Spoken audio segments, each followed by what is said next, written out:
حضرت سلیم رضی اللہ تعالی عنہ فرماتی ہیں کہ میرے خاوند حضرت ابو طلحہ رضی اللہ تعالی عنہ کہیں باہر گئے ہوئے تھے کہ قضائی الہی سے میرے بیٹے کا انتقال ہو گیا۔ میں نے اس پر کپڑا ڈال دیا۔ جب خاوند واپس آئے تو پوچھا کہ لڑکا بیمار تھا، اب طبیعت کیسی ہے؟ میں نے کہا کہ سابقہ راتوں کے مقابلے میں آج بہت اچھا ہے۔ حضرت سلیم رضی اللہ تعالیٰ عنہ ارشاد فرماتی ہیں کہ میں نے خاوند کو اطلاع نہیں دی کہ ہمارے بیٹے کا انتقال ہو گیا ہے۔ میں نے کھانے کا اہتمام کیا، خاوند کو کھانا کھلایا، اور اس رات میں نے دوسری راتوں کے مقابلے میں زیادہ بناؤ سنگار کیا، حتیٰ کہ میرے شوہر نے مجھ سے ہم بستری بھی کی۔ اور پھر میں نے کہا کہ فلاں پڑوسی کو میں نے عاریتاً ایک چیز دی تھی، اب جب میں نے اس سے واپس مانگی تو اس نے شور مچایا۔ میرے شوہر نے کہا کہ عجیب بات ہے، بڑا احمق پڑوسی ہے، چیز ہماری تھی، ہم نے واپس مانگی تو وہ شور کیوں مچاتا ہے؟ تو حضرت سلیم رضی اللہ تعالی عنہ ارشاد فرماتی ہیں کہ پھر میں نے اپنے خاوند سے کہا کہ آپ کا وہ چھوٹا بیٹا اللہ جل وعلا کی امانت تھا، اللہ جل وعلا نے واپس لے لیا ہے۔ خاوند نے کہا انا للہ و انا الیہ راجعون۔ حضرت سلیم رضی اللہ تعالی عنہ ارشاد فرماتی ہیں کہ صبح کو جب نبی کریم صلی اللہ علیہ وآلہ وسلم کو سارا واقعہ سنایا گیا تو آپ صلی اللہ علیہ وآلہ وسلم نے ارشاد فرمایا کہ اللہ جل وعلا یہ رات تمہیں مبارک کرے، کیا ہی اچھی رات تھی، میں نے جنت کا مشاہدہ کیا اور سلیم کو میں نے جنت میں دیکھا۔ اللہ اکبر کبیرہ، سبحان اللہ۔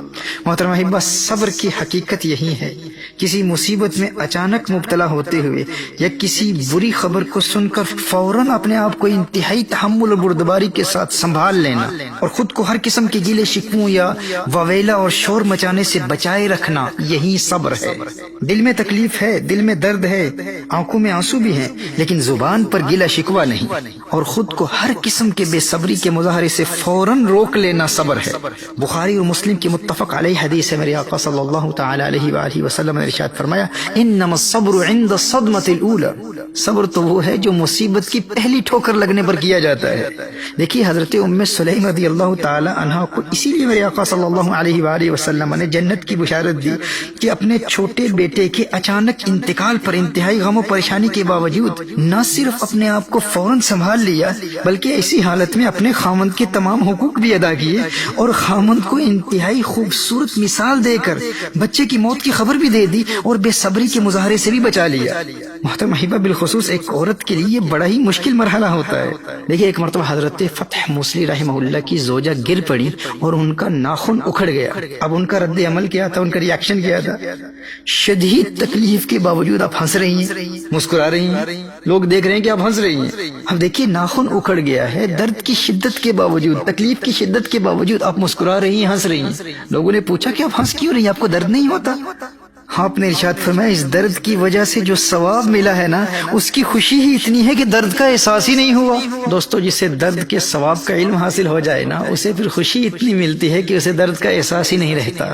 اب یہ ہے مصیبت کے فوراً بعد اپنے آپ کو سنبھال لینا، یعنی فوری ریاکشن سے اپنے آپ کو بچا لینا، یہ فضیلت کا باعث ہے۔ کیونکہ دیکھیے کسی مصیبت میں مبتلا ہونے کے بعد رفتہ رفتہ وہ غم اور درد اور تکلیف کی شدت کم ہوتی چلی جاتی ہے۔ اب دیکھیے کوئی شخص کسی مصیبت میں مبتلا ہو جاتا ہے تو مصیبت کے ابتلا کے بعد رفتہ رفتہ اس کا غم، درد اور تکلیف کی وہ شدت کم ہوتی چلی جاتی ہے۔ دیکھیے کسی کے بچے کا انتقال ہو جاتا ہے تو بچے کے انتقال کے بعد آہستہ آہستہ مرور زمانہ کے ساتھ، وقت کے گزرنے کے ساتھ ساتھ اس کا غم کم ہوتا چلا جاتا ہے۔